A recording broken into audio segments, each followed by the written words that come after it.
Bismillah. Assalamualaikum warahmatullahi wabarakatuh.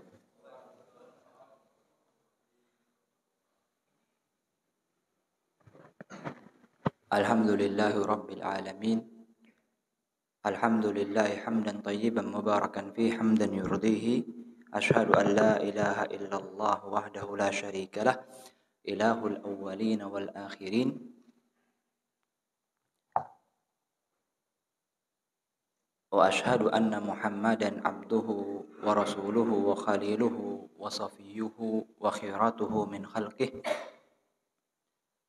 Wa sallallahu alaihi wa ala alihi wa ashabihi wa man ittaba'a sunnatahu wa ihtada bihadihi bi ihsanin ila yaumiddin, amma ba'd.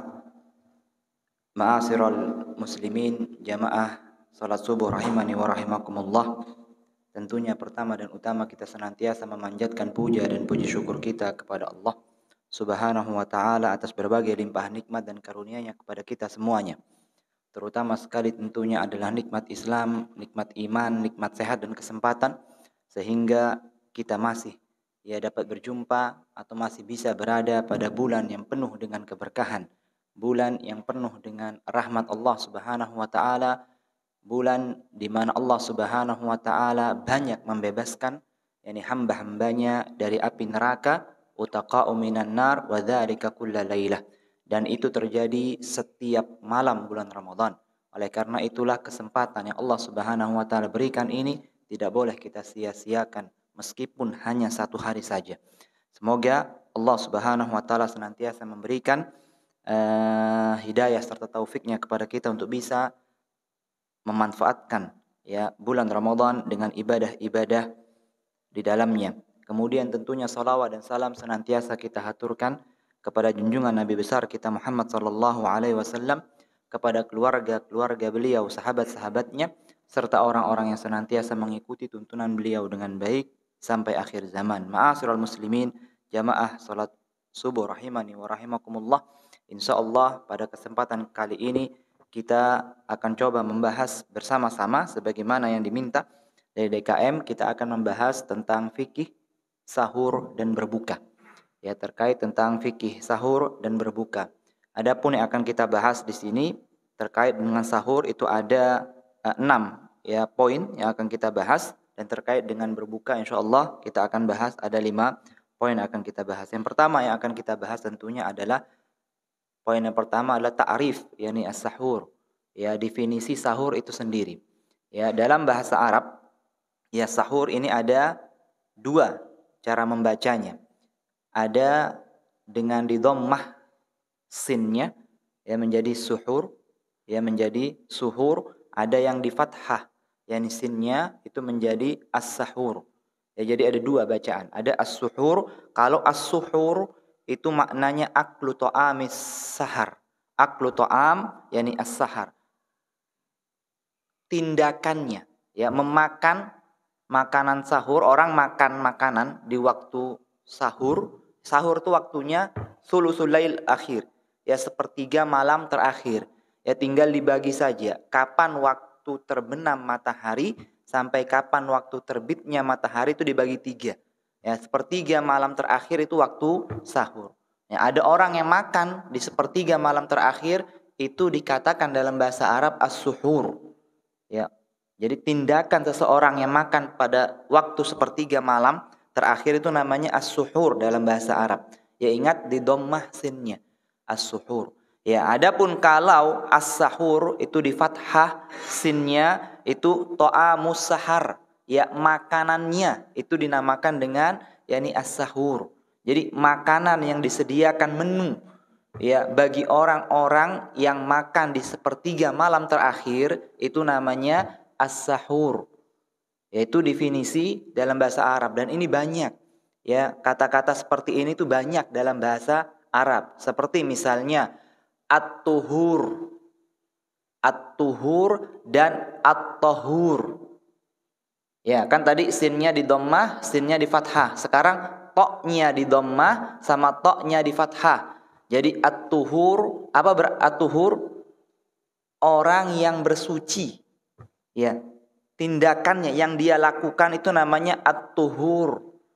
Ya, kalau at-tahur alat untuk bersuci, itu namanya at-tahur. Ya, yang dipakai untuk bersuci itu at-tahur. Sama seperti al-wudu sama al-wadu. Ya, kalau al-wudu itu orang yang berwudu. Kalau al-wadu air berwudu itu namanya al-wadu, ya, di dhammah dan di fathah. Ini banyak dalam bahasa Arab itu seperti ini. Ya kan, tapi mungkin dulu para kiai kita, ya para ustadz-ustadz kita, ya karena dilihat jamaahnya itu banyak yang tidak memahami bahasa Arab, sulit mungkin untuk memahami hal-hal yang seperti ini, sudah dipukul rata saja as-sahur.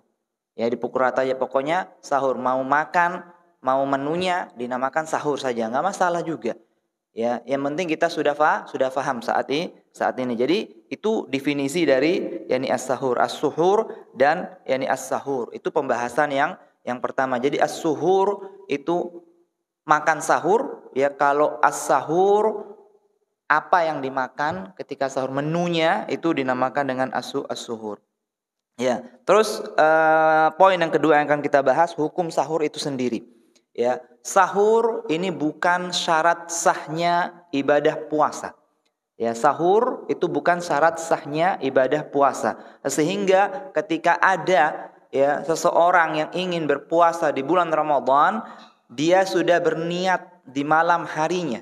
Ya, dia sudah berniat di malam harinya untuk berpuasa pada bulan Ramadan, akan tapi dia tidak makan sahur. Kemudian dia berpuasa, fayasihhu yani saumuhu, maka benar, ya, sahih puasanya meskipun dia tidak makan sahur. Ya, meskipun dia tidak makan sahur, karena sahur ini bukan syarat sahnya ibadah puasa. Sehingga dikatakan oleh para ulama, hukmus sahur innama sunnatun, yang merupakan sunnah muakkadah. Yani yusannu liman arada as-siyam an yatasahhara, ya, dianjurkan, ya. Jadi ada penekanan, ya, bagi siapa yang ingin berpuasa untuk makan sahur, ya, untuk makan makan sahur.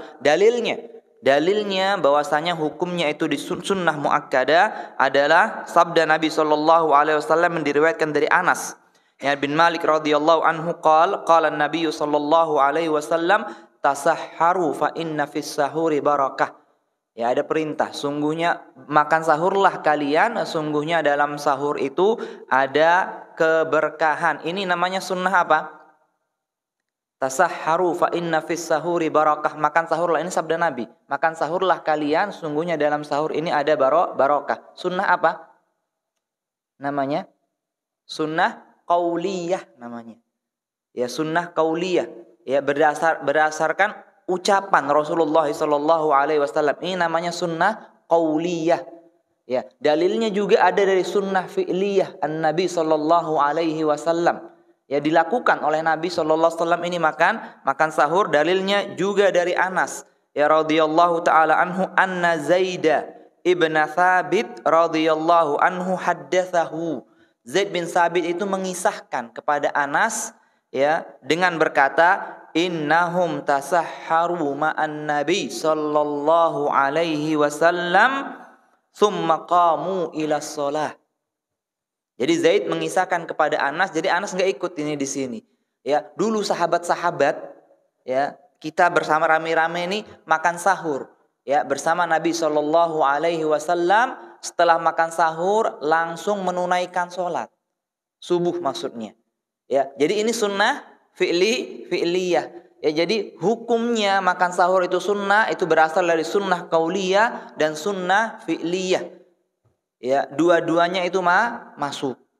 Ya, karena di dalam ini juga kita perlu ketahui dari dalil-dalil ini, itu seharusnya seorang muslim itu bersemangat untuk bangun sebelum subuh untuk makan sahur.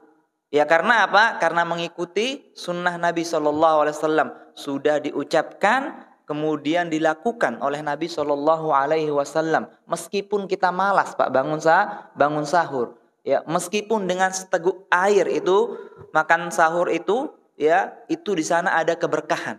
Ingat, bisa jadi keberkahannya di mana? di sahurnya atau di suhurnya. Ya, keberkahan ini tasahharu fa inna fis sahuri barakah, itu bisa di sahurnya, bisa di suhurnya. Bisa disebabkan karena dia makan sahur itu akan mendapatkan keberkahan, atau bisa disebabkan karena menunya itu ada keberkahan di dalamnya. Dua-duanya masuk dikatakan oleh para ulama. Oleh karena itulah hendaknya seseorang kalau sudah mendengar fa inna fis sahuri barakah itu seharusnya dia semangat dia.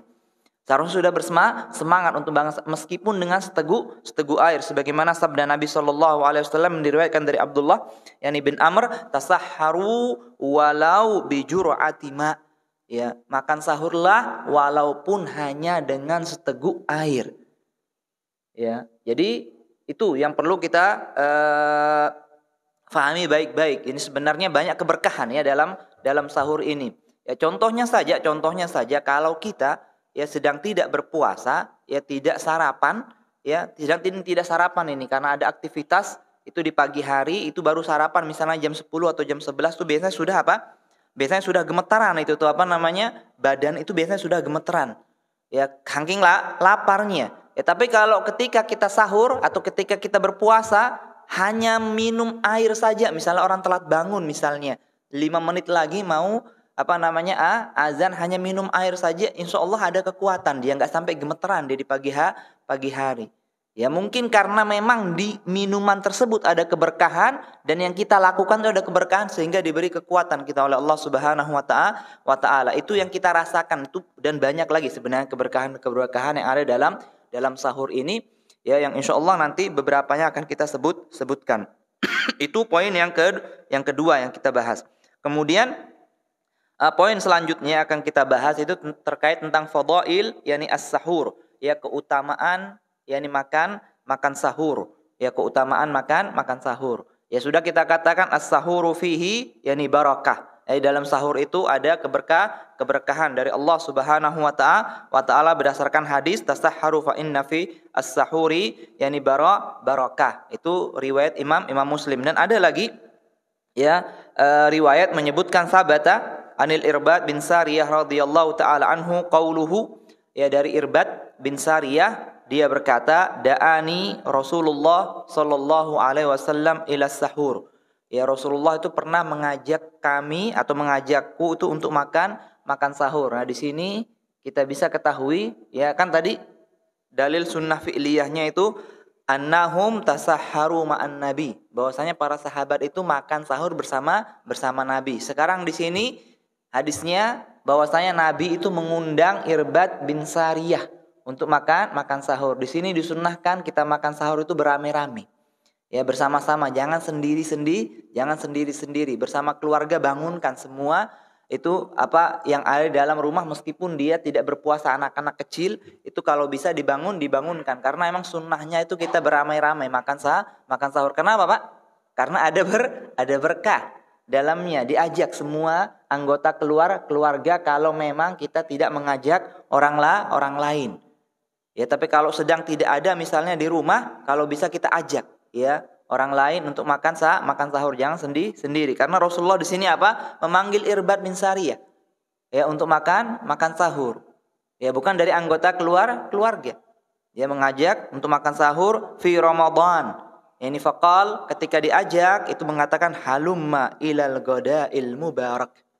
Ya, ayo kita makan makanan yang berkah. Halumma ilal ghada al mubarak.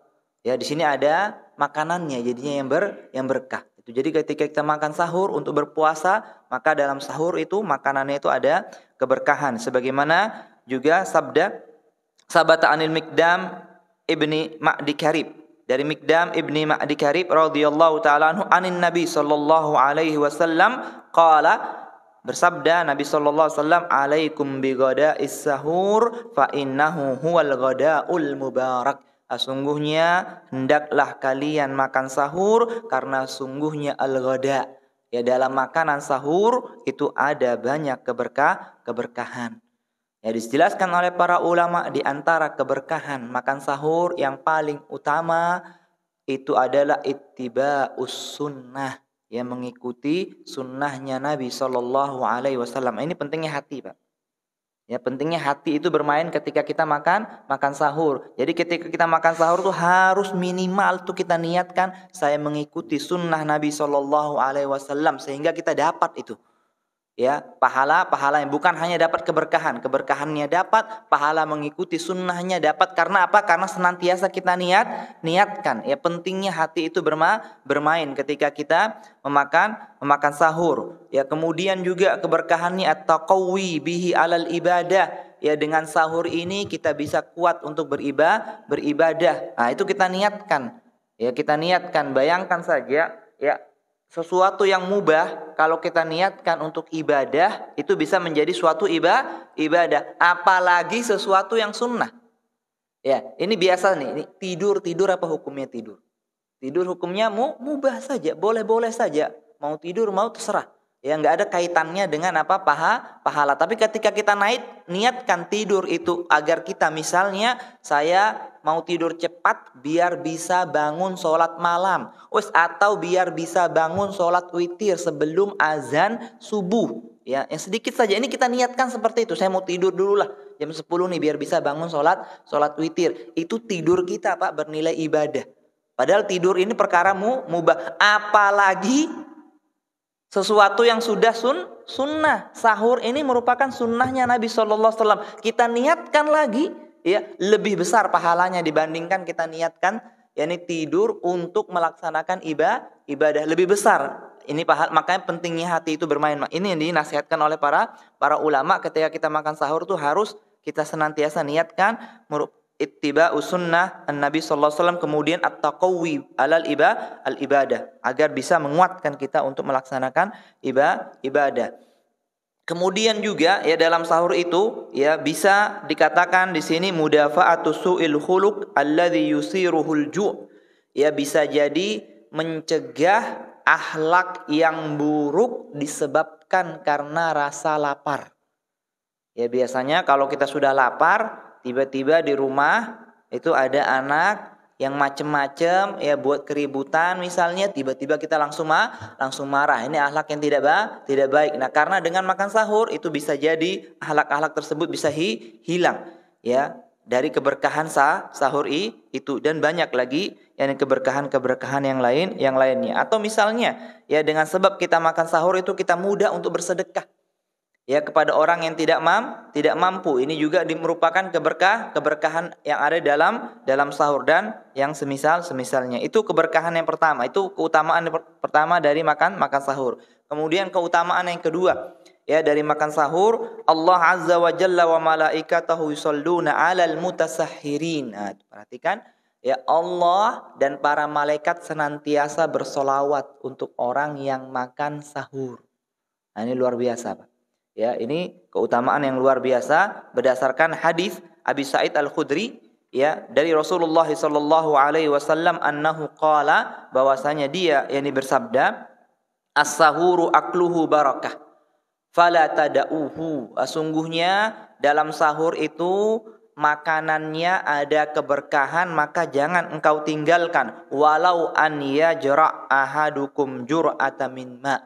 Ya, meskipun kalian hanya meneguk satu teguk air. Fa innallaha azza wa jalla wa malaikatahu yusholluna 'alal mutasahhirin.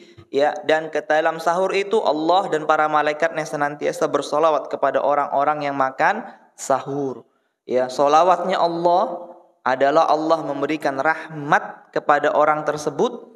Allah senantiasa memberikan rahmat kepada orang tersebut dan Allah sebut-sebut orang tersebut di hadapan para malaikatnya. Ya, Allah puji ya manusia-manusia tersebut di hadapan para malaikat-malaikatnya Allah itu begitu banyaknya, Pak. Ya, itu disebut-sebut nama kita itu di hadapan para malaikatnya oleh Allah Subhanahu wa taala. Ini sholawatnya Allah. Ya, kemudian Allah memberikan rahmat kepada orang-orang yang makan sahur. Itu makna dari sholawat Allah kepada hamba-hambanya. Adapun makna sholawat malaikat, ya, sungguhnya Allah dan para malaikat bersolawat kepada orang-orang yang sahur. Sholawatnya malaikat itu senantiasa mengharapkan, berdoa kebaikan kepada orang tersebut. Jadi malaikat ini berdoa kepada Allah agar orang yang makan sahur ini diberi kebaikan dan agar orang yang diberi makan sahur ini diberi ampunan oleh Allah Subhanahu wa taala, istighfaruhum lahum. Ya, istighfarnya para malaikat untuk orang-orang yang makan sahur. Bayangkan Pak, hanya dengan makan sahur ya kita didoakan oleh malaikat dengan kebaikan dan didoakan oleh para malaikat agar Allah memberi ampunan atas dosa-dosa kita hanya dengan makan sahur dan kita niatkan hal tersebut. Ini pentingnya kita duduk di sini bersama-sama mengetahui hadis-hadis ini ya, agar kembali ingat ya, makan sahur tuh jangan hanya makan saja ya, tapi kita niatkan ya Allah, semoga ini sebab Engkau mengampuni dosa-dosaku ya. Terus dalam hati kita, malaikat mendoakan saya dengan saya bangun sahur. Nah, ini luar biasa ya, ini membuat kita semangat untuk beribadah ya. Itu poin yang ketiga. Jadi dari sini seharusnya sudah kita bersemangat ya untuk bangun makan sahur. Jadi tidak ada alasan ya bagi seorang muslim, sudah kenyang sekali lah, udahlah nanti aja pas azan ini bangun, kuat insyaallah saya. Bukan masalah kuat enggak kuatnya ya, makan sahur itu bukan masalah kuat untuk berpuasa tapi enggaknya, tapi cari keberkahannya ya. Begitu terusnya. Baik, poin yang keempat yang akan kita bahas insyaallah taala adalah hikmah ya yang ada dalam sahur ya, hikmah yang ada dalam sahur. Tentunya ya segala sesuatu yang telah disyariatkan oleh Allah Subhanahu wa taala kepada hamba-hambanya, itu pertama kali kalau kita mengetahui itu merupakan syariat Allah, maka tentu kita bagi seorang yang beriman itu apa? Sami'na wa ata'na. Kami dengar dan kami taat. Langsung kita kerjakan. Ya, adapun hikmah dari syariat tersebut nanti ya itu urusan belakangan itu. Ya, kita kerjakan dulu baru kita berusaha untuk mencari hikmahnya. Itu yang dilakukan oleh para ulama. Ya, ketika mereka mengetahui syariat sahur ini, ya mereka mengerjakannya, kemudian mereka berusaha untuk menggali hikmahnya. Ya, begitu pula syariat-syariat yang lainnya. Salat 5 waktu, apa hikmahnya? Oh, banyak hikmahnya. Puasa, itu apa hikmahnya bagi badan? Itu baru dicari tuh. Ya, jadi hikmah ini bukan tujuan. Ya, hikmah dari makan sahur ini bukan tujuan, tapi sebagai penguat agar kita bisa melaksanakan ibadah tersebut. Di antara hikmah ya makan sahur, annahu ma'unatun 'alal ibadah fa innahu yu'inul insan 'alas shiyam. Ya, hikmahnya ya disyariatkan ya, Allah mensyariatkan yakni sahur ini agar seorang itu membantu seorang untuk bisa melaksanakan ibadah, terutama sekali ibadah untuk berpuasa pada siang hari bulan Ramadan.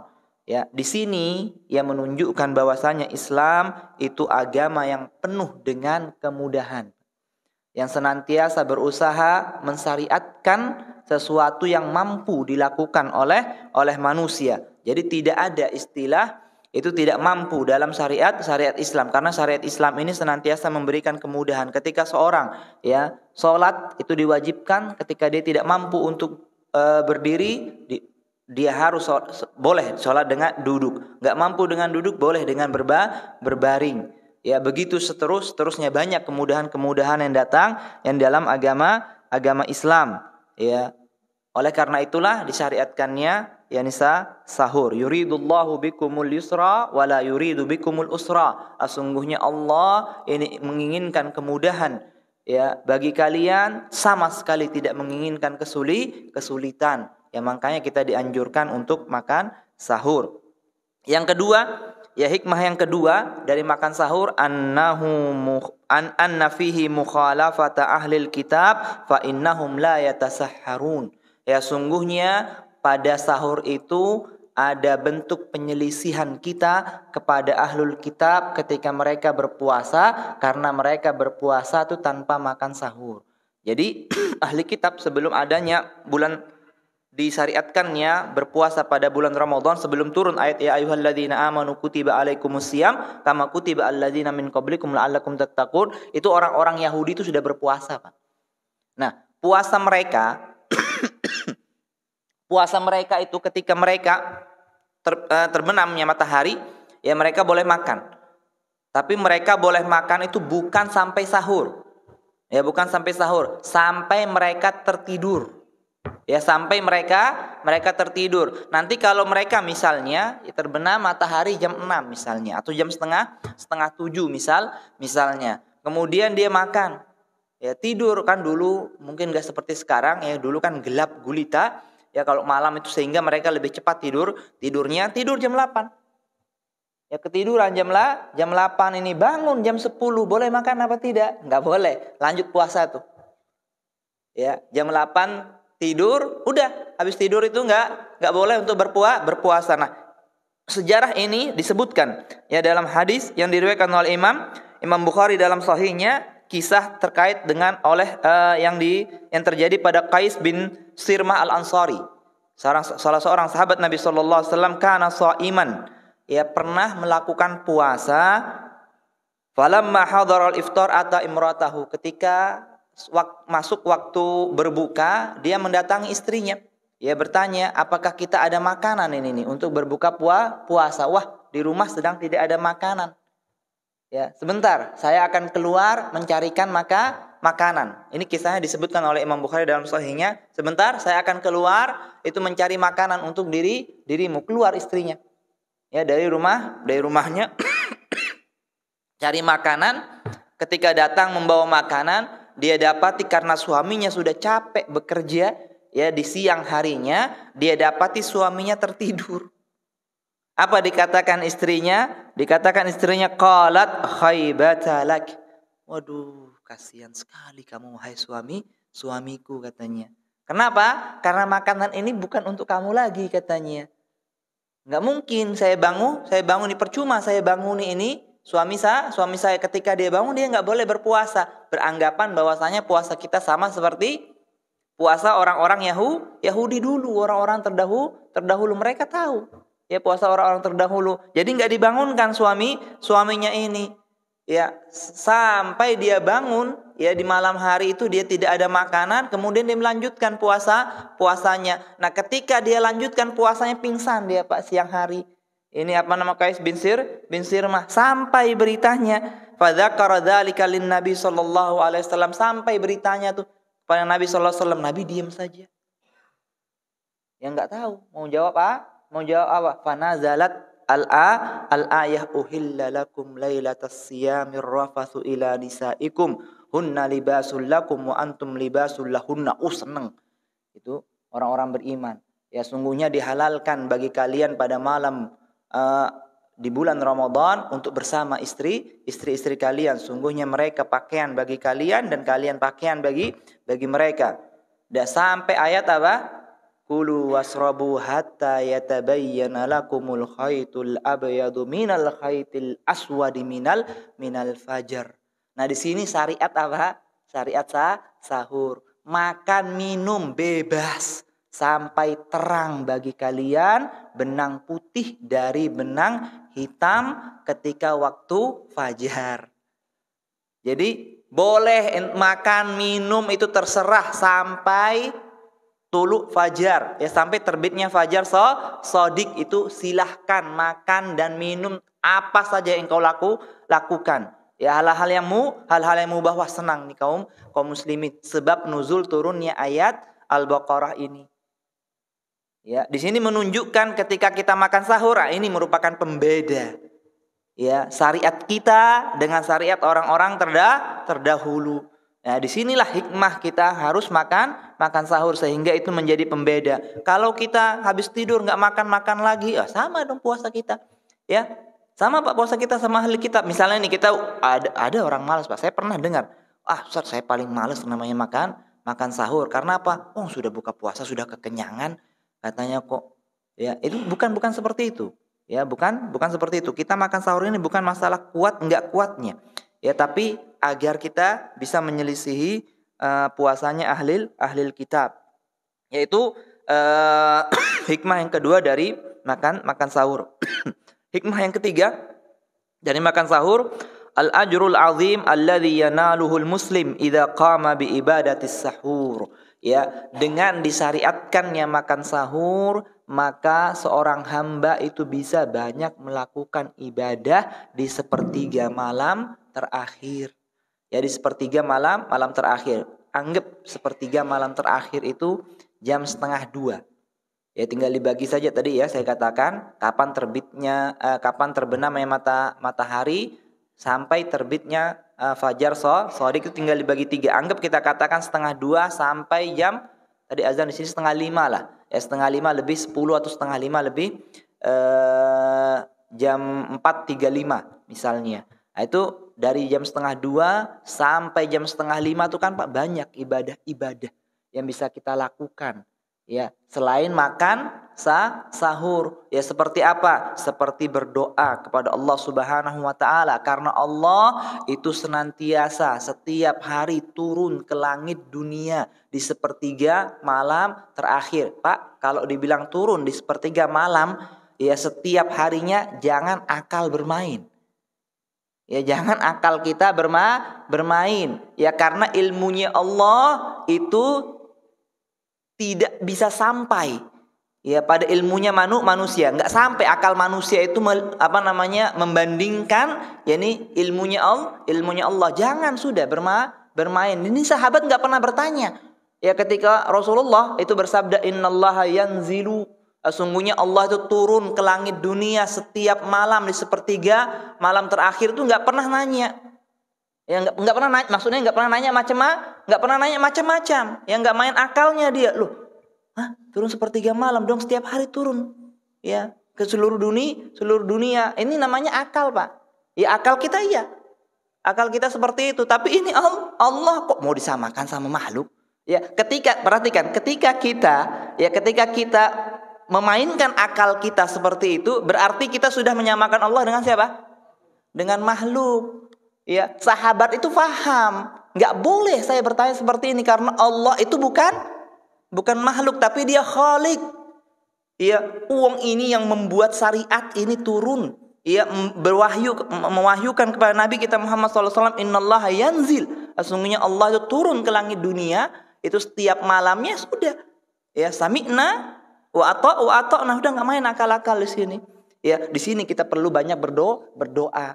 Yang nggak usah makan sahur dulu nggak apa-apa, Pak. Setengah 2 tuh nggak usah makan sahur. Tapi doa, ya baca Al-Quran, ya sholat malam, ya kalau perlu, ya sholat malam itu kita kerjakan di waktu kita bangun sahur, sehingga inilah yang bisa menjadikan kita banyak mendapatkan kebaikan, banyak mendapatkan pahala dari Allah Subhanahu wa taala sebagaimana yang Allah Subhanahu wa taala firmankan, as-sabirina was-sadiqina wal-qanitina wal-munfiqina wal-mustaghfirina bil ashar. Ya, sesungguhnya orang-orang yang sabar, orang-orang yang benar, orang-orang yang taat, orang-orang yang menginfakkan hartanya di jalan Allah, wal mustaghfirina bil ashar, banyak beristighfar di waktu sahur. Nah, jadi jangan lupa tuh ya ketika kita bangun sahur kita banyak mengucapkan astaghfirullah ya, atau rabbi firli wa tub alayya ya, Allahumma inni atubu ilaik, dan macam-macam lah lagi lafaz-lafaz yang intinya kita banyak beristighfar dan bertaubat kepada Allah Subhanahu wa taala di waktu sahur ya. Jadi Allah mensyariatkan sahur ini ya hikmahnya agar orang muslim itu banyak bisa melakukan ibadah-ibadah utama di sepertiga malam terakhir. Ya, nah, ketika kita diharuskan untuk memperbanyak ibadah-ibadah sepertiga malam terakhir, kita masuk ke pembahasan kelima. Oleh karena itulah sunnahnya yang paling utama itu kita ta'khiru as-sahur, mengakhirkan makan sahur. Jadi kita bangun itu bukan hanya untuk makan. Ya, oleh karena itulah dianjurkan kita itu yusannu lis-shaim ta'khirus sahur ma lam yakhsa tulu al-fajri. Ya, disunnahkan ya bagi orang-orang muslim itu untuk mengakhirkan sahurnya ya selama dia tidak khawatir itu terbitnya fajar shadiq. Ya. Kita sudah katakan waktu sahur itu sepertiga malam terakhir. Nah, kalau takhirnya berarti di akhir-akhir sepertiga malam itu. Ya kita makan itu sunnahnya berdasarkan sabda Nabi SAW ya dari Anas bin Malik, Zaid bin Sabit, yani annahum tasahharu ma'an Nabi sallallahu alaihi wasallam summa qamu ila shalah. Sesungguhnya para sahabat itu makan sahur bersama Nabi sallallahu alaihi wasallam, kemudian langsung perhatikan Pak, summa ila as-salati, summa qamu ila shalah. Kemudian mereka langsung menunaikan salat. Maksudnya jadi jarak antara sahur Nabi bersama sahabat Nabi sallallahu alaihi wasallam itu antara sahur dan iqamah, bukan azan. Ya, karena dikatakan summa qamu ila shalah, bukan azannya. Ya, azan itu Rasulullah senantiasa tetap di kamarnya. Ya, kalau azan itu Rasulullah belum keluar ke masjid. Ya, tapi ketika beliau keluar tuh kita qomat. Ya, ketika iqamah beliau keluar dari kamarnya. Summa qamu ila shalah maksudnya itu adalah al-iqamah. Ya, jadi antara sahur dan waktu al-iqamah. Di sini dikatakan, perhatikan, qultu ay Anas. Nah, Anas ini itu berkata, kam bainahuma. Berapa jarak antara sahurnya Nabi dengan iqamahnya Nabi. Jadi perhatikan, ya kebiasaan Nabi itu keluar ya ke masjid itu ketika iqamah. Ya masuk itu tuh ke masjid karena rumah beliau itu bersebelahan dengan masjid, itu masuk ke masjid ketika iqamah. Ditanya sama Anas, berapa jarak sahurnya Nabi itu dengan iqamah? Qala qadru khamsina ayah. Ya, jaraknya itu 50 ayat seseorang membaca Al-Qur'an. Surat apa Pak dibaca Pak? Ini enggak diterangkan. Kan enggak diterangkan ini surat apa. Yang diterangkan oleh para ulama, ya maksudnya khamsina ayat itu bukan ayat-ayat yang panjang sekali, ya satu ayatnya, atau ayat-ayat yang pendek sekali satu ayatnya, tapi pertengahan. Dan Nabi itu biasa membaca ayat-ayat Al-Qur'an itu dengan tartil, ya. Dengan tartil, nggak pernah beliau baca cepat, ya tidak juga baca terlalu lambat, tapi tartil, ya beliau baca. Jadi itu khamsina ayat. Ada lagi, ya jadi perhatikan kalau kita misalnya kita baca riwayat Anas dari Zaid bin Sabit, dia berkata tasahharna ma'an Nabi summa qama ila shalah qultu kam kana bainal azani was sahur. Ada riwayat seperti itu, berapa jarak antara azan dan sahur. Azan di sini maksudnya apa? Azan kedua maksudnya al-iqamah. Ya ketika sholat itu akan ditunaikan. Itu makna al-azan di sini. Ya jadi jarak antara sahur dan iqamah, waktu iqamah itu adalah khamsina ayat. Nah, ini biasanya salah fahami, itu banyak yang keliru memahami hadis ini. Jadi intinya kalau disebutkan oleh para ulama kita baca 50 ayat secara tartil itu sekitar ya 10 sampai 15 menit. Ya, dicoba saja. Ya, dicoba saja, tanya nanti imam itu gimana baca tartil, dicoba. Ya, baca 50 ayat. Kalau kita ngelihat Syekh Sudes itu 10 menitnya lebih 50 ayat karena agak cepat bacaannya. Jadi kira sekitar 10 sampai 15 menit. Nah, difahami 10 sampai 15 menit ini antara azan dan sahur, sehingga ada jarak antara azan subuh itu dengan sahur itu 10 menit yang dinamakan dengan imsak. Ya, seharusnya antara sahur dan iqamah Nabi sallallahu alaihi wasallam. Jadi sangat di akhir waktu. Dan dulu Nabi enggak makan nasi ayam, Pak. Ya, enggak makan nasi ayam, ada lalapan, ada sambal, ada ini. Enggak. Ya, makanya Nabi dulu makannya cuma kurma. Ya, karena apa? Nikma sahuril mu'min at-tamru. Nah, ini juga ada dalil bahwasanya yang disantap ketika sahur itu juga kurma. Nikmah, sebaik-baik ya sahurnya seorang mukmin adalah atamru atau kurma. Jadi kurma ini bukan santapan untuk berbuka juga. Ya, tapi juga santapan untuk apa? Untuk makan sahur. Itu ada sunnahnya, ada hadisnya. Ya, dulu Nabi makannya itu, Pak. Ya, jadi bisa 10 menit, 15 menit di akhir. Ya antara jarak iqamah. Ya hanya makan 3, 4, 5. Nah, juga itu nanti kita sebutkan insyaallah taala. Jadi, itu antara sunnahnya kita mengakhirkan waktu sahur. Ya, jadi di akhir-akhir itu sebelum dekat azan subuh itu kita makan semampu kita. Baik, sedikit permasalahan terkait tentang jika azan.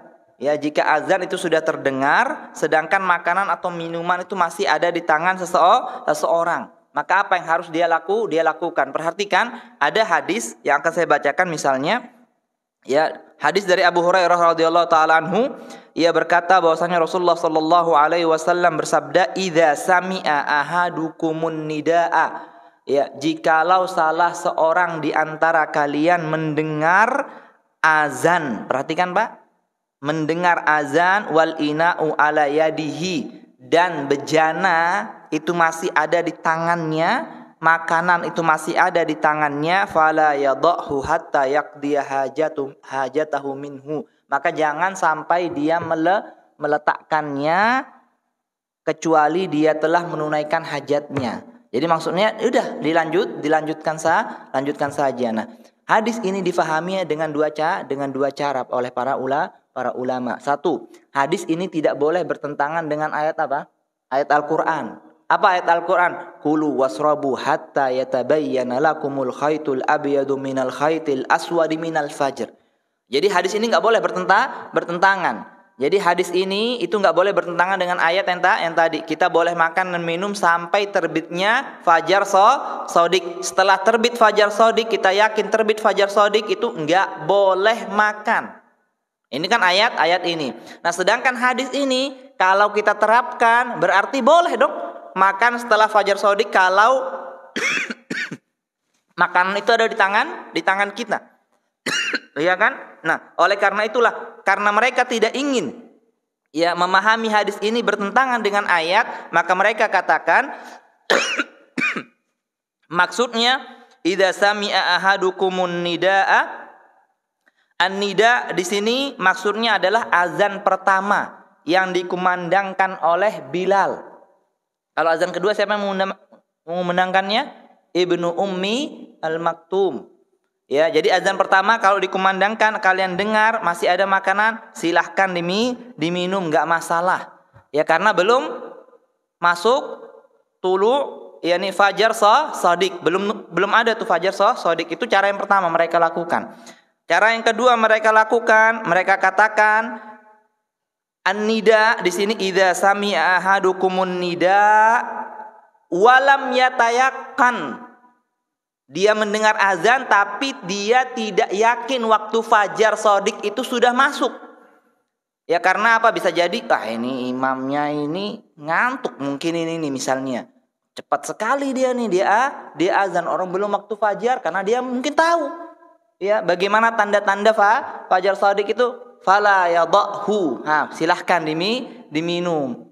Ya, itu dua cara memahami hadis ini, sehingga para ulama yang memahami hadis seperti ini, maka dia katakan meskipun ya ada makanan di mulut kita, kalau kita yakin sudah ada fajar shadiq, ya, atau kita dengar azan dan kita yakin itu fajar shadiq, kita muntahkan. Ya, sehingga tidak batal. Itu pemahaman yang pertama. Pemahaman yang kedua, hadis ini bentuk pengecualian. Ya, dia memahami seperti zohir hadisnya. Ya sudah, kalau memang waktu azan dan kita yakin itu fajar, tapi masih ada, ingat Pak, masih ada di tangan. Ya, misalnya minum nih atau makan suap nasi, cuma kok nasi terlalu lama Pak ngunyahnya, nanti kok nasi itu kan. Kita asik ngunyah sudah azan, atau kita anggap saja air misalnya, itu masih ada teguk sedikit, sisa sedikit, itu boleh kita minum. Ya, cuman ya Allahu taala a'lam bissawab, yang kuat itu adalah pendapat yang pertama. Ya, yang kuat adalah pendapat yang pertama. Jadi kalau kita enggak yakin, ya misalnya ini belum fajar, ini kecepatan imamnya, enggak apa-apa kita minum. Tapi kalau kita sudah yakin, kita lepaskan. Ya, jangan kita lanjutkan. Wallahu taala a'lam yani bis-shawab. Ya, itu terkait tentang Sahur di akhir waktu. Kemudian pembahasan yang keenam, yakni ma yusannu at-tasahhuru bihi. Nah itu, menu apa yang seharusnya kita makan ketika kita makan sahur. Itu sudah disebutkan nikma, yakni ta'am nikmat sahuril mukmin, yakni at-tamru. Sungguhnya sebaik-baik yang dimakan seorang mukmin ketika sahur adalah kurma, ya, sehingga kita bisa pahami bahwasanya kurma ini merupakan makanan khusus berbuka dan makanan khusus untuk makan sahur. Ya, itu terkait tentang yakni sahur. Baik, sekarang terkait tentang kita masuk ke berbuka puasa. Ya, apa saja yang harus senantiasa dilakukan oleh seorang mukmin sehingga dia mendapatkan keutamaan ketika berbuka puasa. Yang pertama, hendaknya seorang mukmin ketika sebelum waktu masuk berbuka puasa, hendaknya dia memperbanyak doa. Ya, jangan banyak ngobrol. Ya, jangan banyak kalam-kalam yang sudah lalu, ya, mengenang masa lalu, ingat, jangan, tapi banyak berdoa. Ya, sebagaimana sabda Nabi sallallahu alaihi wasallam an Anas bin Malik, qala Rasulullah sallallahu alaihi wasallam salasu da'awatin la turad. Ada 3 doa yang tidak akan ditolak oleh Allah Subhanahu wa taala. Da'watul walid, ya, doa orang tua untuk anaknya, wa da'watus shaim, ya, doa orang yang berpuasa dan akan berbuka, wa da'watul musafir, dan doa orang yang sedang bersafar. Ya, itu 3 doa yang tidak akan ditolak oleh Allah Subhanahu wa taala. Maka manfaatkan, ya, waktu-waktu sebelum berbuka puasa itu untuk mengangkat tangan berdoa kepada Allah Subhanahu wa taala sebanyak-banyaknya. Ya, jangan sampai kita bingung doa minta apa lagi sama Allah. Jangan bingung kalau minta. Ya, itu banyak minta kepada Allah Subhanahu wa taala. Gunakan, ya, waktu-waktu hendak berbuka itu untuk berdoa kepada Allah, jangan berbicara yang tidak bermanfaat. Taib. Kemudian juga disunnahkan kalau tadi sahur itu sunnahnya mengakhirkan, ya, kalau al-fitru itu sunnahnya mendahulukan, ya, menyegerakan untuk berbuka puasa bila jadwal, ya, bila sudah yakin. Ya, ingat ini juga penting, ya, kaidah penting. Jadi waktu berbuka puasa itu ketika terbenam matahari, ya, bukan ketika azan maghrib. Jadi kalau kita sudah yakin, sudah tahu terbenam matahari, ada azan, tidak ada azan, kita disunnahkan untuk apa? Untuk berbuka puasa. Ya, karena azan dan berbuka itu terikat waktunya dengan tenggelamnya matahari. Ya, perhatikan, azan dan berbuka itu waktunya terikat dengan tenggelamnya matahari, dan keduanya tidak saling terikat. Azan dan berbuka ini enggak terikat. Tapi 2 hal ini terikat dengan tenggelamnya matahari. Jikalau tenggelam matahari ada azan, wajib kita apa? Berbuka puasa. Tenggelam matahari enggak ada azan, wajib berbuka puasa. Ya, dari kaidah ini misalnya, ya, ada pertanyaan, Ustadz, saya tinggal di komplek. Di komplek tersebut ada 3 masjid. Ya, semua azannya terdengar. Ya, yang paling awal azannya masjid fulan. Ya, berapa menit?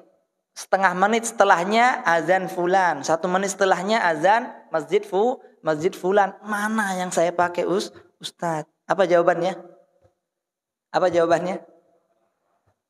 Kamu yakinnya tenggelam matahari itu kapan?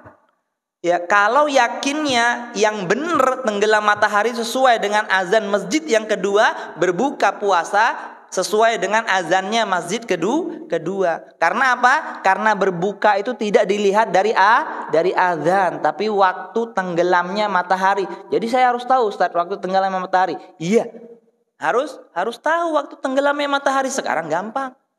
Ya, banyak, ya, jadwal-jadwal yang kita yakin yang paling benar, ini yang paling cocok ini nih.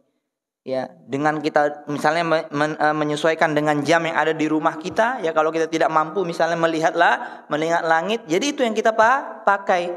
Ya, bukan azan masjid ini, masjid itu, masjid enggak, tapi tenggelamnya matahari itu kaidahnya. Dalilnya kita dianjurkan untuk menyegerakan berbuka puasa adalah hadis Nabi sallallahu alaihi wasallam yang sudah semua kita ketahui, la yazalun nas bi khairin ma ajjalul fitra. Sesungguhnya manusia itu senantiasa dalam kebaikan apabila dia menyegerakan dalam berbuka puasa.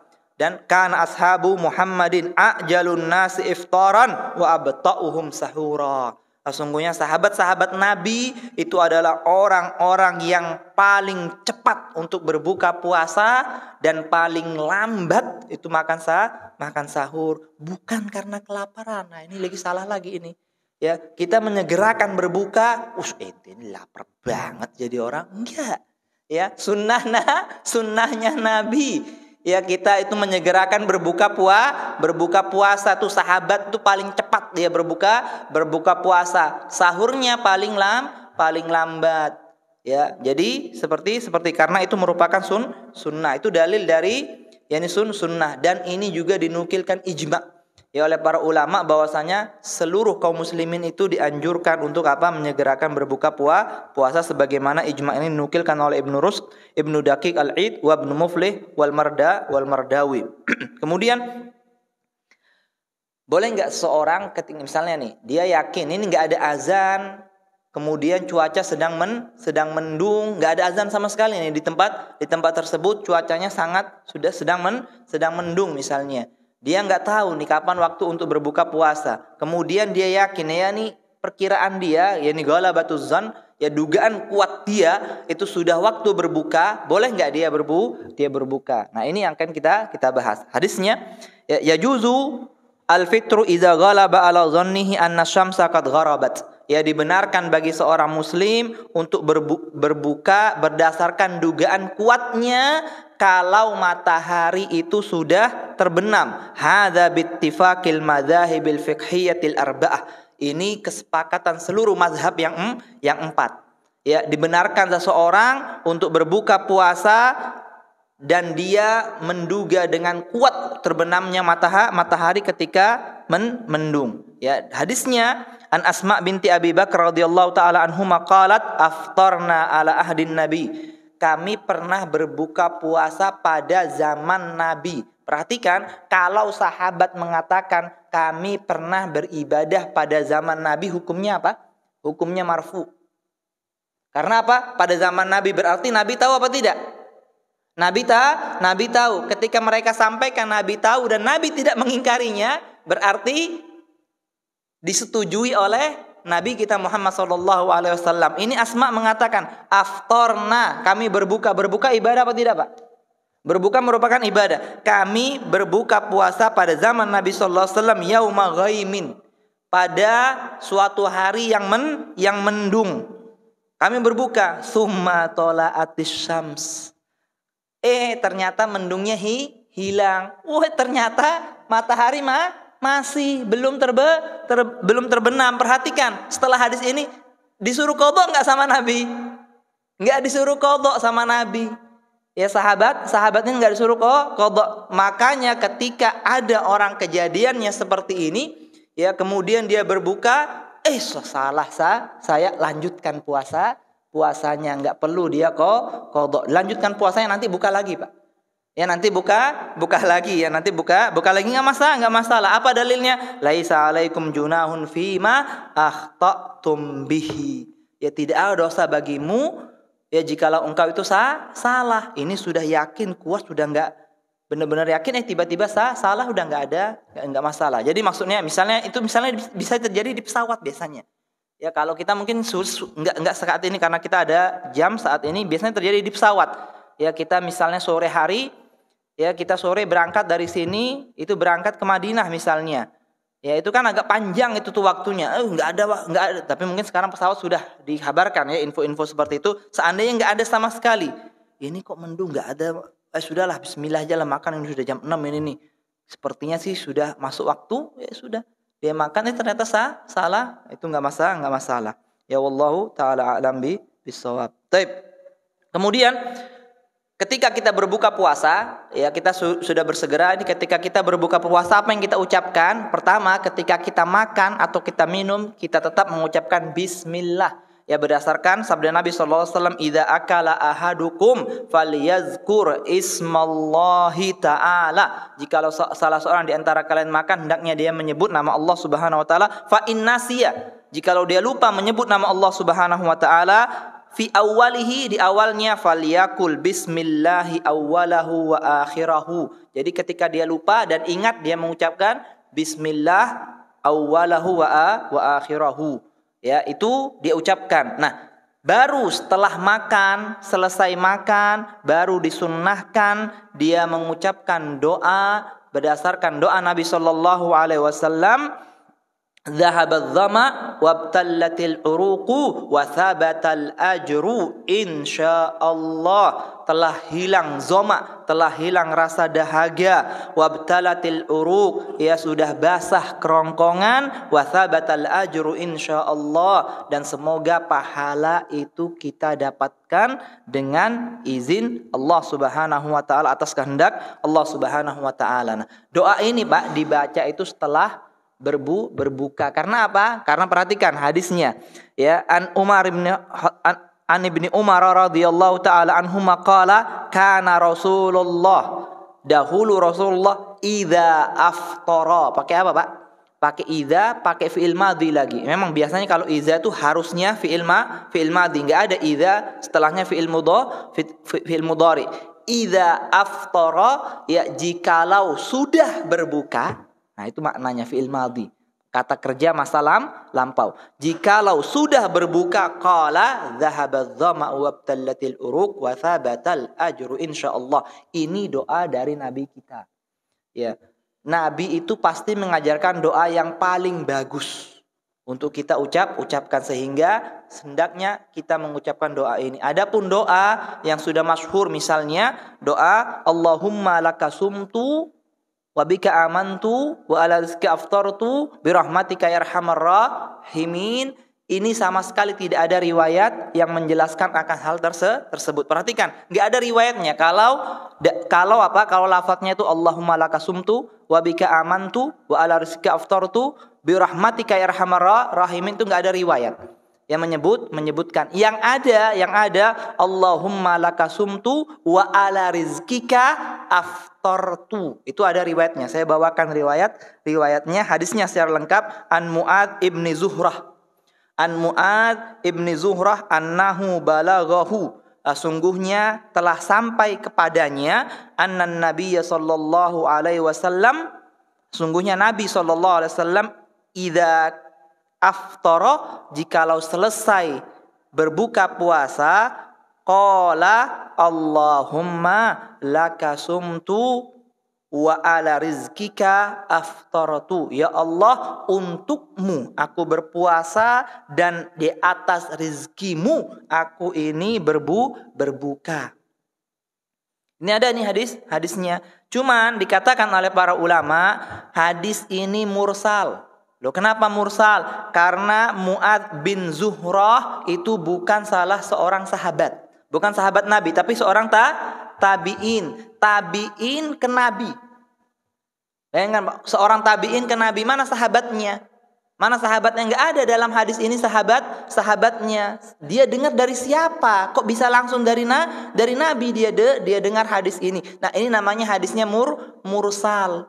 Ya, enggak sampai tuh ke Nabi. Makanya didoifkan oleh para ulama. Itu satu sisi. Ya, sisi yang kedua dikatakan Abu Zuhrah, ini Mu'adz bin Abi Zuhrah, ini adalah yang kedua, dia merupakan seorang rawi yang majhul, yang tidak diketahui, tidak ada yang meriwayatkan darinya kecuali Husain bin Abdurrahman. Sedangkan Imam Ibnu Abi Hatim dalam kitabnya Jarh wa Ta'dil tidak menerangkan tentang celaan dan pujian baginya. Enggak dipuji, enggak dicela. Berarti enggak ditahu siapa ini periwayat hadis.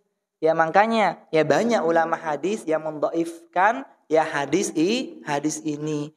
Ya. Jadi maksudnya Pak, kita jelaskan hadis ini dhaif, jangan kita yakini ini dari Nabi. Jadi doa yang dari Nabi mana? Zahabadz dhama' wabtalatil uruq wa thabatal ajr insyaallah. Ini semua imam sepakat, Pak. Enggak ada yang mengatakan hadis ini apa?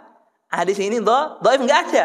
Pakai hadis, pakai doa ini. Adapun setelah itu kita mau berdoa, ya ahlan wa sahlan, silahkan, kan kita disuruh banyak doa.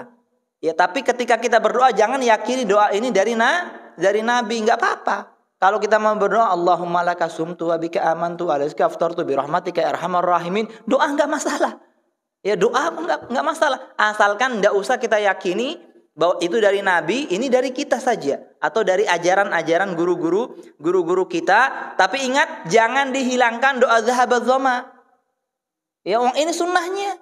Kita harus hidupkan ini doa zahabadz dhama wabtalatil uruq wa thabatal ajru insyaallah. Baru doa dengan yang macam-macam tuh. Ya Allah, ampunilah diriku, ya Allah Allahumma lakasumtu, untukmu aku berpuasa. Itu terserah.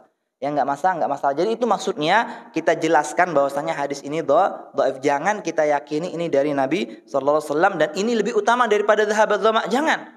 Yang lebih utama itu zahabadz dhama wabtalatil uruq wa thabatal ajru insyaallah. Kemudian menu, ya kita berbuka puasa itu disebutkan ya dari hadis yang sahih dari Sabit Al-Bannani annahu sami'a Anas ibn Malik yaqul, ya ini di poin yang keberapa? Poin yang kelima, itu menu kita berbuka puasa. Anas bin Malik yaqulu, dia berkatakan Rasulullah sallallahu alaihi wasallam yuftiru ala rutubatin qabla an yusalliya. Dulu Rasulullah itu ketika berbuka puasa itu dia makan dengan rutobat, ya dengan kurma basah, dengan kurma yang basah, yang masak yang basah sebelum melakukan sholat maghrib. Fa in lam takun rutobat fa ala tamarat.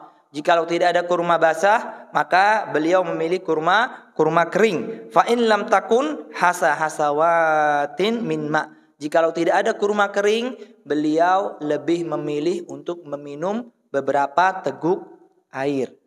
Ya, jadi sunnahnya itu kita makan rutab kalau tidak ada tamar, kalau tidak ada air. Perhatikan, ini nggak boleh dikiaskan. Perhatikan, ini nggak boleh dikiaskan. Kiaskan maksudnya bagaimana, Ustaz? Kalau nggak ada rutab, makan dengan makanan yang manis. Perhatikan, kalau nggak ada tamar, makan dengan makanan yang manis. Kalau nggak ada makanan yang manis, baru dengan air, nggak boleh. Ya, jadi nggak boleh. Karena apa? Karena nggak disebut ilahnya, itu nggak ada disebut ilah. Itu kenapa kita harus makan tamar? Oh, sebabnya karena tamar itu mengandung sesuatu yang manis. Itu ilat, itu nggak semua sepakat.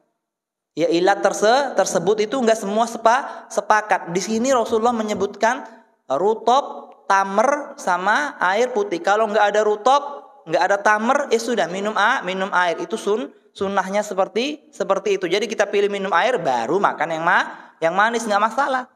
Ya, tapi jangan dahulukan makan makanan yang manis. Kalau nggak ada rutob, nggak ada tamar, itu dahulukan dengan air, nggak usah. Tapi kita dahulukan air putih, baru kita makan makanan yang manis. Karena apa? Karena sebagian tidak sepakat. Ya beda.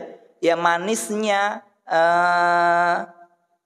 dalam rutob itu tidak sama dengan manisnya gula. Ya, jadi nggak boleh dikiaskan. Jadi itu beberapa hal yang perlu kita ketahui bersama. Kemudian juga nggak ada riwayat. Saya coba buka-buka itu sama sekali tidak ada riwayat, Pak. Kita disunahkan itu makan dengan 3 butir berbuka dengan 3 butir kurma, itu enggak ada riwayatnya sama sekali, ya, sebagaimana pernah ditanyakan oleh Syekh Muhammad bin Shalih Al-Utsaimin. Beliau ditanya, "Sami'tu anna shaim inda iftarihi yajibu an yuftir ala adadi faradi minat tamr." Aku mendengar ada yang mengatakan bahwasanya kita disunahkan untuk berbuka itu dengan jumlah yang ganjil dari butir kurma seperti 5, 7 dan seterusnya. Apakah ini benar? Ya, dijawab oleh Syekh, laisa biwajib balla sunnah. Tidak wajib, tidak juga sunnah kita berbuka dengan jumlah yang ganjil dari kurma. Mau berapa? Mau 1? Masih belum? 2? Cukup? Nggak masalah. Ya, dapat nggak pahala sunnahnya? Dapat pahala sunnah meskipun 2. Ya nggak ada riwayat yang menjelaskan berapa butirnya. Yang ada itu menjelaskan ketika beliau berangkat sholat Idul Fitri. Itu ada, Pak. La ya'kuluhunna wa ya'kuluhunna witran. Ya, Rasulullah memakan tamar-tamar tersebut dalam jumlah yang ganjil itu ketika berangkat sholat Idul Fitri. Ya bukan, jangan dikiaskan. Karena sholat Idul Fitri itu berbeda dengan berbuka puasa. Ya, jadi berapapun kita makan, ya kurma itu kita sudah mengikuti sunnah Nabi kita Muhammad Sallallahu Alaihi Wasallam. Ya, itu terkait dengan menu untuk berbuka puasa. Baru setelahnya kita makan dengan makanan yang lainnya itu pun tidak masalah. Ini agar kita mendapatkan keutamaan saja. Ya. Kalau nggak ada kurma sudah nggak masalah, air baru makan apa saja, mau kolak mau dan yang lain sebagainya. Kemudian ya ada tambahan, ya hendaknya ya seorang ketika berbuka puasa, ya ketika hendak berbuka puasa itu bersemangat kalau ada kelebihan ya harta itu untuk memberi makan orang yang berbuka puasa, karena ada hadis yang menyebutkan qala man fattara shaiman, barang siapa yang memberi makan bagi orang yang berbuka kana lahu mislu ajrihi ghaira annahu la yanqusu min ajri shaimi syai'. Ya, barang siapa yang memberi makan orang yang berbuka, maka baginya pahala orang yang diberi makan untuk berbuka tersebut tanpa sedikit pun mengurangi pahala orang yang berpuasa yang diberi makan untuk berbuka. Ini besar. Ya, faidahnya jangan kita jadi orang yang semangat ngambil makanan takjil yang disediakan gratis. Ya, ini biasanya kita kan paling senang tuh, oh gratis makan, enak-enak nih untuk ambil. Jangan, seharusnya kebalikan ya. Kita punya niat itu harusnya kebalikan, kita yang menyediakan hal-hal seperti itu, karena pahalanya waduh luar biasa, Pak. Ya, kita menyediakan 10 bungkus itu diambil. Semua orang-orang yang berpuasa, semua kita dapat tuh pahalanya luar biasa. Ya, harus semangat nih ya untuk hal-hal seperti ini. Ya, kemudian juga ketika kita ini juga jangan lupa nih, ketika kita makan dari pemberian orang, ya ketika kita berbuka dengan pemberian seorang, jangan lupa kita doakan tuh. Ya orangnya apa doanya? Sebagaimana anan Nabi ja'a ila Sa'id bin Ubadah. Nabi pernah datang kepada Sa'id bin Ubadah, faja'a bi khubzin wa zait. Ini waduh nih Nabi datang ini nih, semangat Sa'id bin Sa'id bin Ubadah, kemudian datang dia bawa roti dengan minyak zaitun, faakala, maka Nabi pun makan dengan pemberian Sa'ad bin Ubadah ini, dengan menu yang dihidangkan oleh Sa'ad bin Ubadah. Faakala summa qala Nabi sallallahu alaihi wasallam aftara indakumus shaimun wa akala ta'amakumul abrar wa sallat alaikumul malaikah. Yaitu doanya. Ya, doanya apa?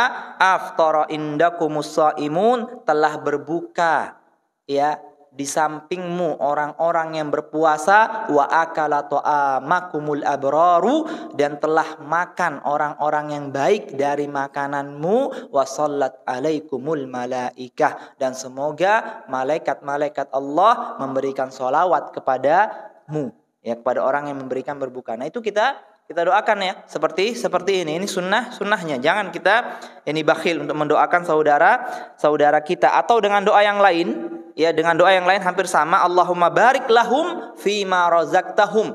Ya Allah, berikanlah keberkahan baginya dari apa yang sudah Engkau berikan rizki kepada mereka. Waghfir lahum warhamhum, dan beri ampunanlah mereka, ampunilah dosa-dosa mereka, dan rahmatilah mereka.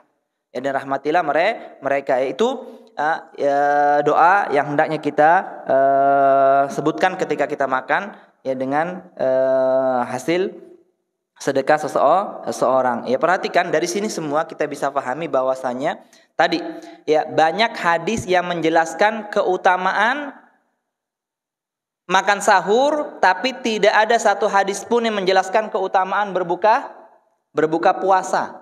Jadi kalau kita katakan mana yang lebih utama, makan sahur atau berbuka puasa?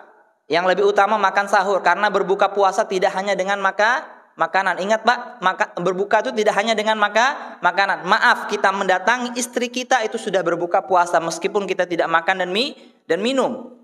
Ya, jadi yang lebih utama itu makanan sahur. Ketika ada hadis yang menjelaskan kita dianjurkan untuk memberi makan orang-orang yang berbuka puasa, bagaimana keadaannya orang memberi makan orang yang makan sahur? Dapat pahalanya apa tidak? Dapat pahalanya.